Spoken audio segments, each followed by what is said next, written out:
The New Orleans Saints just won their second game in a row, and it was led by Swiss Army knife Taysom Hill, cooking the Browns defense throughout the entire game.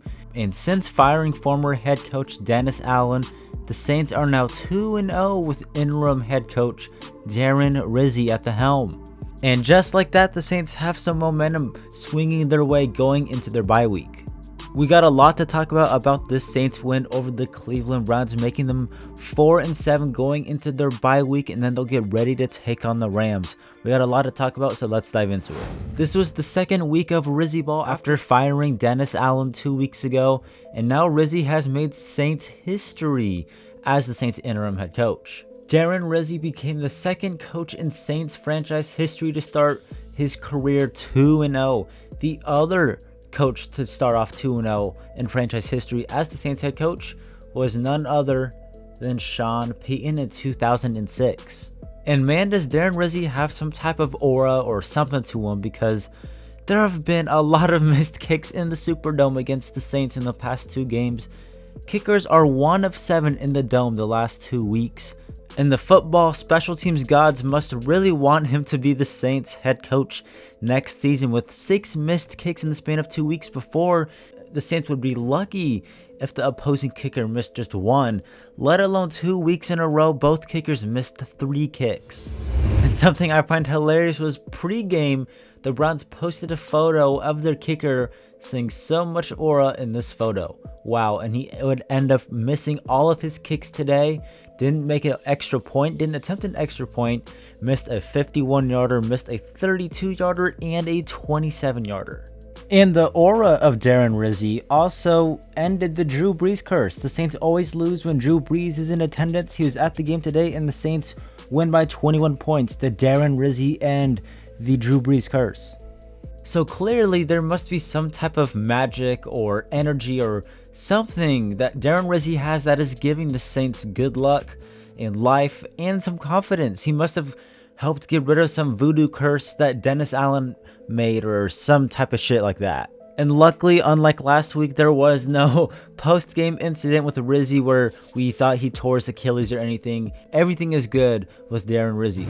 But I would like to mention that Darren Rizzi did say post-game that the Saints locker room is starting to get their confidence back, which is good for a team that literally felt like depleted. It felt like they were never going to win another game in this season. A few weeks ago, after losing to the Panthers, they've now won 2 in a row, and they're now starting to play with some confidence and some swag under interim head coach Darren Rizzi. So while players are starting to get their confidence back, a guy on the Saints who definitely did not need any more confidence than he already had, but surely had himself a day versus the Browns, was Taysom Hill. Taysom Hill on the day versus the Cleveland Browns had 3 touchdowns, all of them were rushing, had 138 rushing yards, 50 receiving yards, 18 passing yards, and 42 kick return yards. That is insane. This is a stat line that I don't know if anyone's ever seen before, or a stat line that anyone in NFL history has ever had. This is a crazy stat line. And his day got started early on a trick play when Clint Kubiak dialed up a trick play pass and reverse to Taysom Hill, who would end up throwing it to Kevin Austin Jr., who had himself a nice 18-yard gain on this play. Taysom Hill really can do it all. He can run, throw, catch, block punts, return kicks. What does he not do? And on the day, Taysom Hill had his career-long run at the end of the game for 75 yards, 80 yards. He had his career high in yards from scrimmage with 188 yards, had 206 all-purpose yards, which is a career high. He set his new single game high in rushing yards. He tied his career high in rushing touchdowns with 3, which he had versus the Seahawks a few years ago. And he set a career high in catches with 8 today. He truly did all of it. Taysom Hill is really just a special, one-of-a-kind player who we'll never see another person do anything like this again. And post-game, James Winston, when talking about Taysom Hill, said, when you're playing against one of the best all-time athletes that the NFL has seen, you have to come with it. He was prepared, and he did a great job today. Just diving more into the magic and craziness that Taysom Hill had today, these are the snaps of where he played today. He played 10 snaps in the slot, 8 snaps at quarterback, 6 snaps in the backfield, running back, fullback, 4 snaps at outside receiver, and 4 snaps at tight end. And Taysom Hill is the first player in the next gen stats era since 2016 with 4 or more snaps at all 5 positions. This guy is truly special. You can't make a Madden player who does all of this. Taysom Hill also became the first player with 3 rushing touchdowns, 50 receiving yards, and 1 pass completion in a game since Ed Podolak in 1971 versus the Lions. Taysom Hill did nothing but break records, set career highs, and lead the Saints to victory today versus the Browns. It was truly a special performance by a special player. And it's crazy to think that he had this performance considering the fact that he had 2 really bad plays in the first half of the game. The first one being this really bad interception thrown to Denzel Ward play action. For anyone who still thinks Taysom Hill should be the quarterback, just watch this play. He has no deep ball, 0 accuracy, 0 throw power, just kind of throws it up. This is a bad pass, and Denzel Ward comes up with the interception on Taysom Hill in the first quarter. It was a really bad throw and a bad moment from Taysom Hill.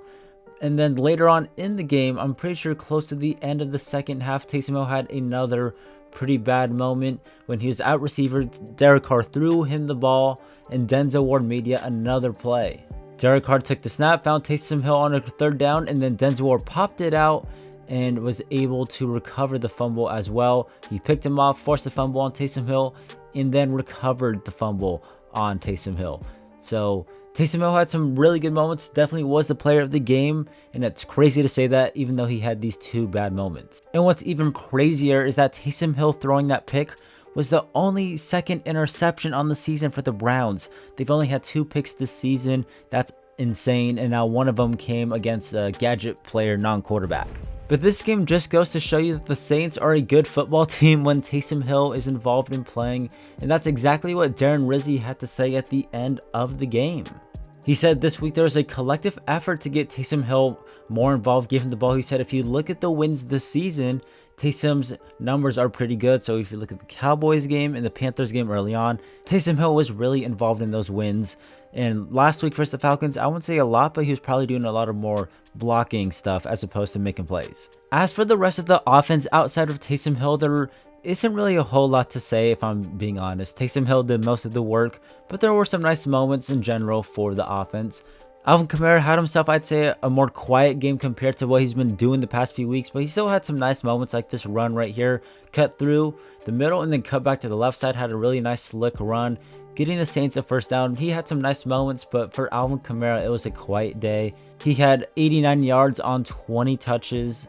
And the Browns did a good job overall preventing Alvin Kamara from really having a big moment or a big play.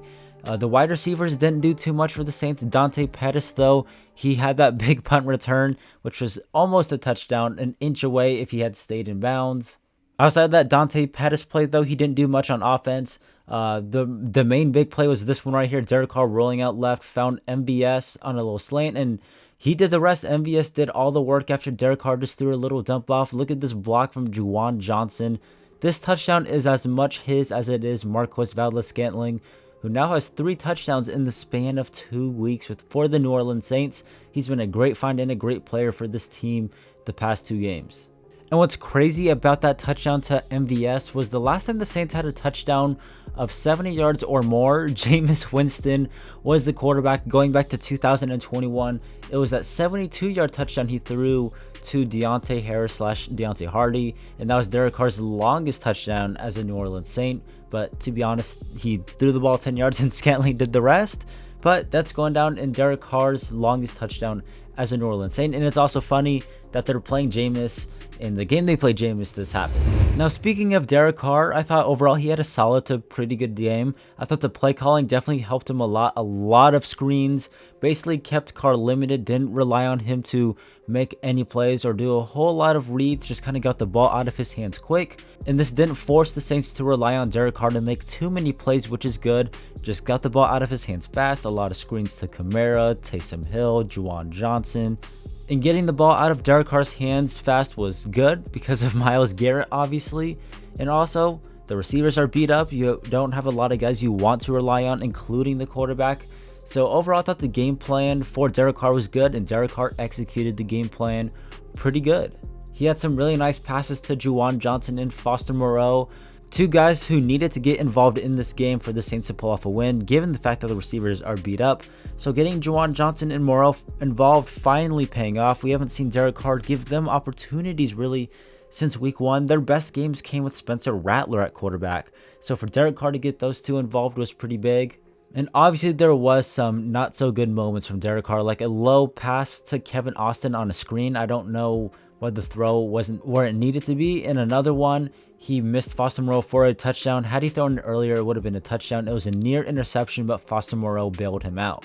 But outside of those two little things, like there's some things Derek Carr could have obviously done better, but I thought overall this is probably one of his better games of the season for the Saints. Now, something I must say is crazy that they did, and I never thought I would ever see, was a designed QB run for Derek Carr. This is like 3rd and 1 or something. They did a play action, great design to this side, got two of these guys coming, got some nice blocks, and I think Trevor Penning was out as a lead blocker. And a designed Derek Carr run is crazy. And he didn't slide. He tried to not drop the shoulder, but he kind of spun and stuff. He should have slid. But a designed Derek Carr run is something I never thought I would ever see. But it was definitely quite a funny moment. I definitely laughed when I saw this happening. Now, Derek Carr's performance was effective today because of the offensive line play. They protected him. He was only sacked one time. Talise Fuaga and the tight ends did a good job of keeping Myles Garrett contained and clamped up. Didn't really hear his name at all today. He was sacked one time. Trevor Penning let his guy through. Also, Derek Carr didn't step up in the pocket enough. He fumbled on it, but he ultimately did recover it. To me, that was a combination of both bad protection, and Carr needed to step up just a little bit more to protect the football. And the offensive line playing that well, despite losing Eric McCoy kind of mid-game. He didn't come back with a groin injury. This was Eric McCoy's first game back after dealing with a sports hernia injury. Was on IR for about 2 months since September. Came back and got injured again. Shane Lemieux comes in, fills in. Didn't hear his name the whole game.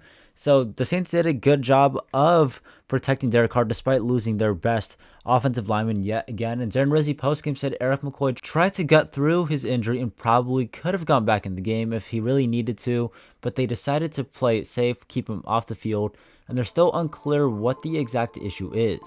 So moving forward, we'll have to keep an eye on this Eric McCoy injury, but it's good that they said he could have probably gone back in, but they played it safe, protecting him from himself and protecting him from a worse injury. Overall, though, a good, solid day from the offense. Had a total of 473 yards versus the Browns, and of those 473 yards, Taysom Hill probably accounted for half of it. Moving on to the defensive side of the ball, though, while they only allowed 14 points, to me it was not a pretty performance. Jameis Winston had almost 400 yards passing. They did not have a turnover on Jameis Winston. They had some close calls, but no turnovers on Jameis. And to me, it just wasn't where the defense needed to be at. The pass rush had 3 sacks on the day. Brian Brzee had 1.5. Chase Young had half a sack, and Carl Granderson had 1. But to me, the pass rush was still an issue. Jameis Winston still had a lot of time to make throws and make reads and find his guys downfield to make big plays, especially in the first half. I mean, look at this 89-yard touchdown from Jerry Jeudy. Jameis has time. He steps up in the pocket, rolls out left, and then finds Jerry Jeudy, a guy who's been struggling this season, found him for an 89-yard touchdown. It just feels like any time a player is struggling and they're playing against the Saints, they always have their bounce-back game, and you definitely do not want to be the team that teams are focusing on getting their guys back involved in their game plans. And then there's another play that Jameis Winston had right here where he had a lot of time to make a throw. The Saints sent some pressure a little bit. Jameis rolling out right and found Elijah Moore for a huge touchdown. This is an insane throw and a crazy catch. Overall, great play from Jameis and his receiver. And when you look at these touchdowns that Jameis threw today, the guy who gave them up was Alontae Taylor. They traded Marshawn Lattimore a few weeks ago after firing Dennis Allen. Alontae Taylor took over as the number 1 guy who's supposed to be the alpha number 1 corner, and over the past 2 games, he's been struggling. He's been the guy teams are targeting. Out of all the cornerbacks, he's the guy who's been struggling the most. He's had bad coverage. He's missed a lot of tackles. He's playing too fast. He's given up a lot for a guy who the Saints need to be good so that they can move forward into this rebuild. But he has been struggling. And meanwhile, on the other side of the field, Kool-Aid McKinstry was clamping everything up. I didn't hear his name once. I don't even know if he was targeted. He was coming back from an injury, and he did his job. Meanwhile, Alontae Taylor was viewed as the weak link in the secondary. Now, something on the defensive side I found very interesting was that Demario Davis postgame said Pete Werner broke his hand last week, had major surgery on it after the last week's game, played with the club on it today. That's pretty crazy. Broke his hand, had major surgery. It wasn't just small surgery, minor surgery. It was pretty big surgery. He recovered to play with the club. And overall, I thought Pete Werner did a good job. Obviously, having him helped stop the Browns from have any big running plays. Pete Werner is one of those guys. I honestly think he's been the best linebacker on the team this season, so having him obviously helped. And while watching this game, I didn't think Pete Werner was a liability, or I didn't notice that he had a broken hand. So good job to him for basically covering this up and still having himself a pretty solid day.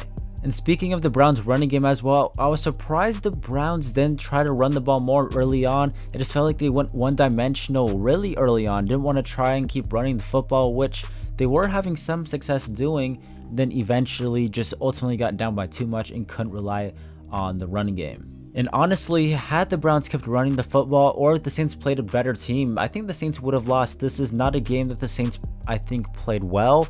There's still a lot of flags. They're still not disciplined. It was kind of sloppy football in the first half, even a little bit in the third quarter. And there was a lot of mistakes that had they played an actual good football team that the Saints probably would have lost. Coming into the game, the Saints had the number 7 overall pick in the draft, but after beating the Browns, where things stand, they have the 10th overall pick in the draft right now. This will obviously change, I believe, throughout the rest of Sunday and maybe Monday, depending on how those games go as well. But currently, the Saints a few weeks ago had a top 3 pick, and now they're sitting at number 10. So I guess we'll see how things end up going. So even though we may want the Saints to get a top pick, Darren Rizzi wants the head coaching job, and the players want to win. And playing a bad Browns team allowed them to get the win today. That's all I got today. Let me know your thoughts on the victory over the Cleveland Browns. It was a good one, and now the Saints are heading into their bye week. Subscribe to my channel, Cash Sports, for more daily NFL content and up-to-date Saints news. Have a good one. Peace.